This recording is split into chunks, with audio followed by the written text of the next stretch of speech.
গণভাবাদগণ অধ্যয়নে আপনাকে স্বাগতম। এই পাঠে আমরা সোফোনির বইটিতে মনোযোগ দেব, যা আসন্ন প্রভুর দিনের উপর আলোকপাত করে। সোফোনি অন্যান্য ভাওবাদীগণের মতো নয়, কারণ এটি কখন লিখেছেন তা আমাদের অনুমান করতে বাধ্য করেন না, বরং তিনি আমাদের বলেন যে তিনি জিহুদার একজন ভালো রাজা যোশিয়ের রাজত্বকালে ভবিষ্যদ্বাণী করছেন। যোশিয়ের হৃদয় ঈশ্বরের প্রতি আকৃষ্ট, কিন্তু তিনি প্রভুর আইন সম্পর্কে খুব বেশি কিছু জানেন না। এই কারণে তার শৈশবকালে তিনি যে ধর্মীয় ও নৈতিক কর্মকাণ্ডের অনুমতি দেন তার তালিকা বেশ ভয়াবহ। যদিও পরে সব কিছু বদলে যায়। যখন তিনি জেরুসালেমের মন্দির মেরামত করার নির্দেশ দেন, তখন শ্রমিকরা পুরাতন নিয়মের প্রথম 5টি বইয়ের এক কপি খুঁজে পায়, যাকে তোরা বা ব্যবস্থা বলা হয়। যখন যোশিয়া এটি পড়েন, তখন তিনি বুঝতে পারেন যে তিনি ও তার লোকেরা ঈশ্বরের বিরুদ্ধে চরম পাপ করছেন। তিনি অনুতপ্ত হন এবং যাজকদের আদেশ দেন যেন তারা জিহুদার সমস্ত লোকেদের কাছে ব্যবস্থার বইটি পড়ে শোনান। যদিও এটি দীর্ঘস্থায়ী হয় না, তবুও এইভাবে এক মহান ধর্মীয় পুনর্জাগরণের সূত্রপাত ঘটে। সোফোনিয়া হলেন রাজা হিজকিয়ের প্রপৌত্র বা চতুর্থ প্রজন্মের বংশধর, এবং তিনি রাজা যোশিয়ার দূর সম্পর্কের ভাই।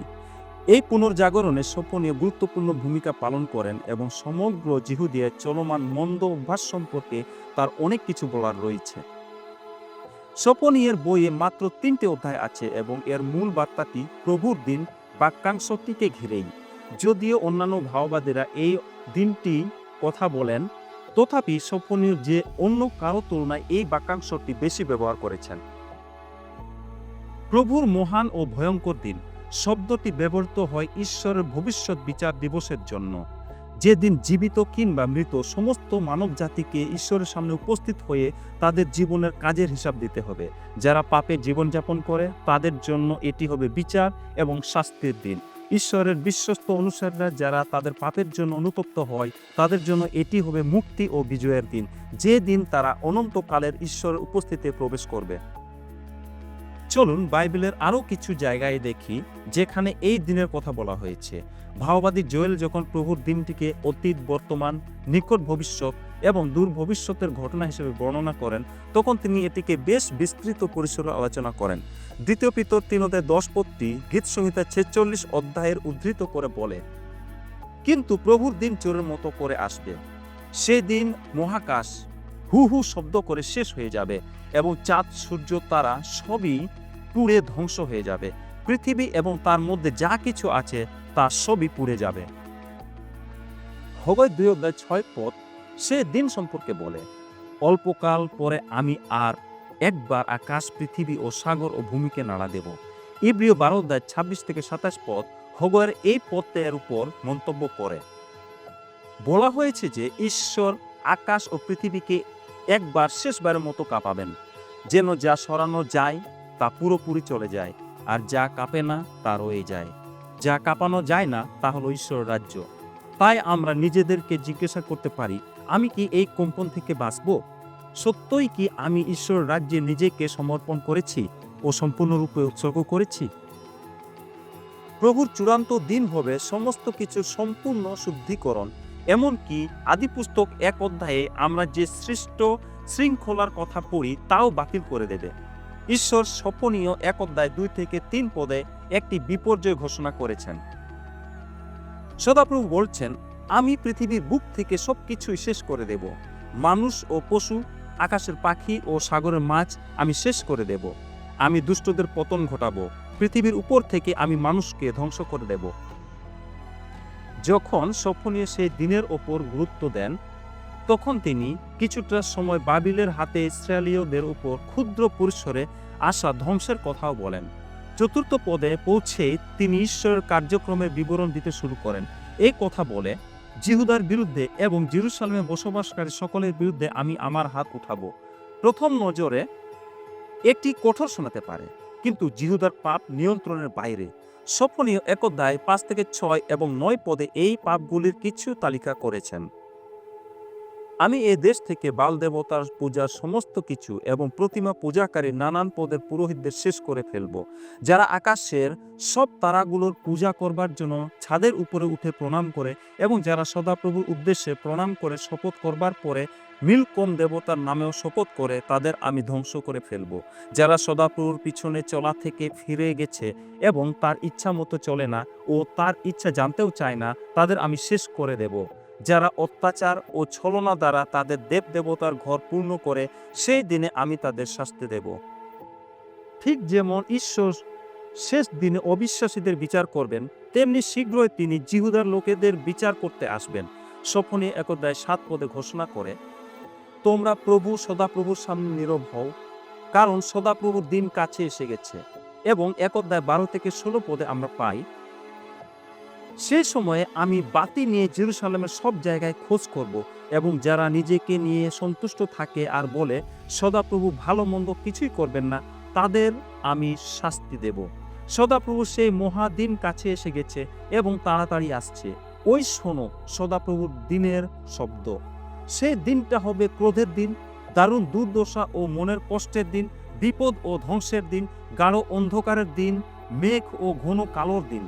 সেটা হবে দেয়াল ঘেরা সব শহরের বিরুদ্ধে ও কোণের সব উঁচু পাহারা ঘরের বিরুদ্ধে সিংগার আওয়াজ ও যুদ্ধের হাঁকের দিন।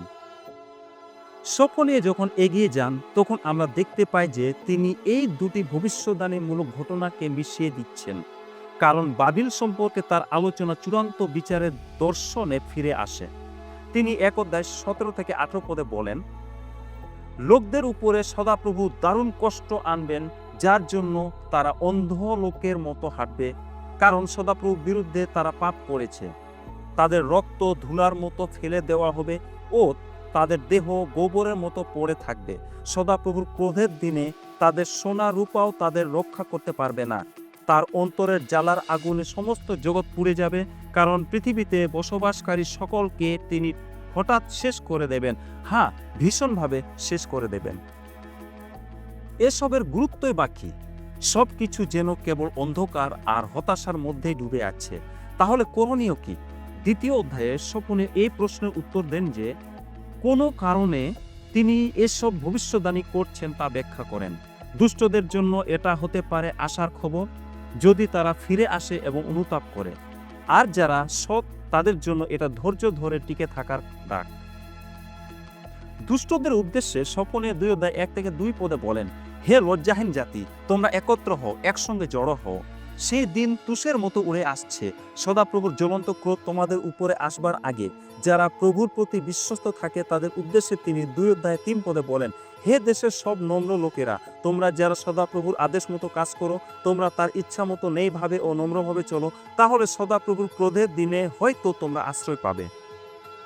2 বংশাবলী 7:14 ঈশ্বর এই সুপরিচিত এবং সান্ত্বনাদায়ক প্রতিশ্রুতি দিয়েছেন, আমার লোকেরা যাদের আমার লোক বলে ডাকা হয়, তারা যদি নম্র হয়ে প্রার্থনা করে ও আমার দয়া চায় এবং মন্দ পথ থেকে ফেরে, তবে স্বর্গ থেকে তা শুনে আমি তাদের পাপ ক্ষমা করব এবং তাদের দেশের অবস্থা ফিরিয়ে দেব। ফিরে আসার আর কোনো সুযোগ থাকবে না, এমন অবস্থা ক্রমশই ঘনিয়ে আসছে। তাই স্বপনীয় ইসরায়েল জাতিকে নম্রতা, অনুতাপ ও প্রভুর প্রতি সম্পূর্ণ অন্তর নিবেদনের আহ্বান জানান। অবশ্য লোকেরা তা শুনবে না আর বিচার আসবেই। তবে গল্পের শেষ এখানেই নয়। ইসরায়েল প্রতিমা পূজা থেকে ফিরে আসবে, ঈশ্বরের সঙ্গে পুনরায় মিলিত হবে এবং ঘরে ফিরে আসবে। স্বপনের 2:7 প্রতিশ্রুতি দেওয়া হয়েছে, তাদের ঈশ্বর সদাপ্রভু তাদের দেখাশোনা করবেন, তিনি তাদের অবস্থা ফিরাবেন। স্বপনীয় যেহেতু জিহুদার বন্দিত্ব আর প্রভুর দিনের কথা একসাথে বলেছেন, তাই এটা অস্বাভাবিক নয় যে তিনি জিহুদার চারপাশের মূর্তি পূজক জাতিগুলির কথাও লিখছেন। স্বপনীয় বিশেষভাবে পলেষ্টীয়, মোয়াব, অম্মন, ইথিওপিয়া এবং আসিরিয়ার কথা উল্লেখ করেছেন। এই জাতিগুলি কেবল জিহুদার চেয়েও বেশি দুষ্ট নয়, বরং তারা ঈশ্বরের লোকেদের উপর অত্যাচারেও অংশগ্রহণ করেছে। স্বপনে 2:8 বলা হয়েছে, ইসরায়েলের ঈশ্বর সর্বক্ষমতা অধিকারী সদাপ্রভু বলছেন, আমি মোয়াবের অপমান করবার কথা ও অম্মনীয়দের ঠাট্টা বিদ্রুপ করবার কথা শুনেছি, তারা আমার লোকেদের অপমান করেছে। আমার জীবনের দিব্য যে মোয়াব নিশ্চয় সদমের মতো আর অম্মনীয়দের দেশ গমোরার মতো হবে। ইসরায়েলের আশেপাশে থাকা পরজাতীয়দের উপর বিচার ঘোষণা করার পর সফনীয় ৩য় অধ্যায়ে আবার জিহুদার দিকে ফিরে আসেন। ১ থেকে ২ পদ অনুসারে যারা বিদ্রোহী ও অসুচি ও কাউকে মানে না এবং সদাপ্রভুর উপর নির্ভর করে না আর তার ঈশ্বরের কাছে যায় না। বেশিরভাগ ভাওবাদীর মতোই সফনীয় অন্যায়ের বিরুদ্ধে দৃঢ়ভাবে কথা বলেন। তিনি বিশেষভাবে জেরুসালেমের নেতৃত্বকে দায়ী করেন, কারণ তারা খারাপ আর শক্তিশালী লোকদের থেকে জনগণকে নিরাপদ রাখতে পারেনি। স্বপনে ৩ থেকে ৪ পদে তিনি এই নেতাদের সম্পর্কে বলেন, তার মধ্যবর্তী রাজকর্মচারীরা যেন গর্জনকারী সিংহ, তার শাসকেরা সন্ধ্যাবেলার নেকড়ে, তারা সকালের জন্য কিছু ফেলে রাখে না। তাদের ভাওবাদীরা অনাচারী, তারা বিশ্বাসঘাতক, তাদের পুরোহিতেরা পবিত্র বস্তুকে অপবিত্র করে এবং ব্যবস্থার বিরুদ্ধে কাজ করে। সরকার জনগণকে ক্ষতি করবার জন্য নয়, বরং তাদের পথ প্রদর্শনের জন্য প্রতিষ্ঠিত। তাদের কাজ হলো মানুষের সেবা করা এবং অধিকার রক্ষা করা। মানুষ যেন শান্তিতে ও নিরাপত্তার মধ্যে জীবন কাটাতে পারে, সেটাই সরকারের লক্ষ্য হওয়া উচিত। যাজকেরা মানুষকে ঈশ্বরের নিয়ম শেখান এবং তাদের আত্মিকভাবে বড় হতে সাহায্য করেন। ভাওবাদীরা ঈশ্বরের সত্য বলেন এবং মানুষকে ঈশ্বরের সাথে তাদের চুক্তির জন্য দায়বদ্ধ করেন। দুর্ভাগ্যবশত সফনীয় যখন এই লোকেদের দিকে তাকান, তখন তিনি এটি দেখতে পান না। জিহুদার নেতৃত্ব প্রতিটি স্তরে দুর্নীতিগ্রস্ত। তবে এর উত্তর যে পুরো সরকারি ব্যবস্থা বাতিল করা তা নয়। মানবতার জন্য ঈশ্বরের পরিকল্পনার একটি অংশ হলো একটি সরকার প্রতিষ্ঠা করা। তাই স্বপনীয় ৩:৫ পদে বলেছেন, তার মধ্যে বসবাসকারী সদাপ্রভু ন্যায়বান, তিনি কোনো অন্যায় করেন না। প্রতিদিন সকালে তিনি ন্যায় বিচার করেন, তা করতে তিনি ভুল করেন না। যেমন আমরা পড়েছি, যখন সরকারি নেতারা দুর্নীতিগ্রস্ত হয়ে জনগণকে শোষণ করে, তখন ঈশ্বর তাদের ক্ষমতা কেড়ে নেন ও বিদেশি শত্রুদের সাহায্যে শাস্তি দেন। ইসরায়েলের চারপাশে এবং জনগণের মধ্যে এত দুর্নীতির কারণে এটা অবাক করার মতো কিছু নয় যে বাইবেলের বেশিরভাগ ভাওবাদী মহান রাজা মসিহের আগমনের প্রত্যাশা করেন। তারা জানেন যে তিনি যখন আসবেন তখন তিনি ন্যায়পরায়ণভাবে শাসন করবেন এবং সকলের জন্য ন্যায় বিচার আনবেন।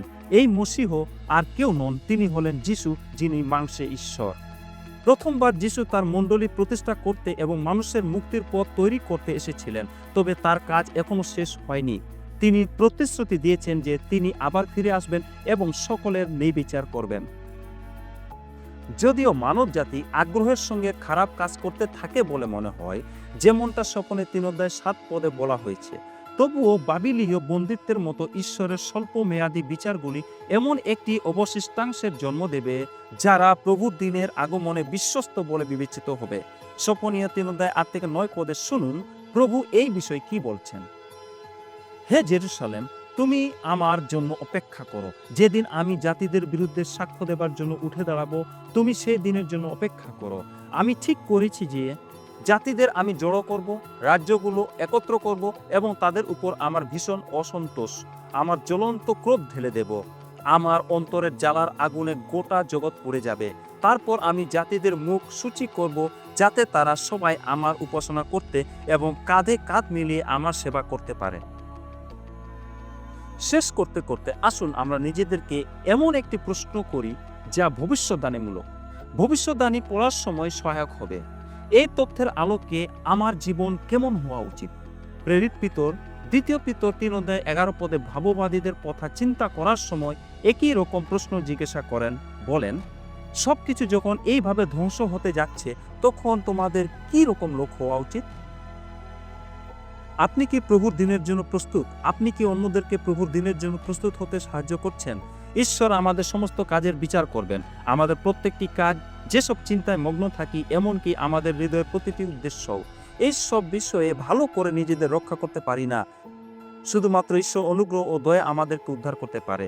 যখন আমরা তার প্রতি বিশ্বাসী হই, তখন আমাদের কাজ, চিন্তা ও হৃদয় ঈশ্বর আমাদের জন্য যা চান তার সঙ্গে সামঞ্জস্যপূর্ণ হওয়া উচিত। স্বপনের বার্তার প্রেক্ষিতে সমস্ত বিশ্বাসীদের একসাথে এই প্রশ্ন করা উচিত, আমরা কেমন ধরনের মানুষ হতে চাই?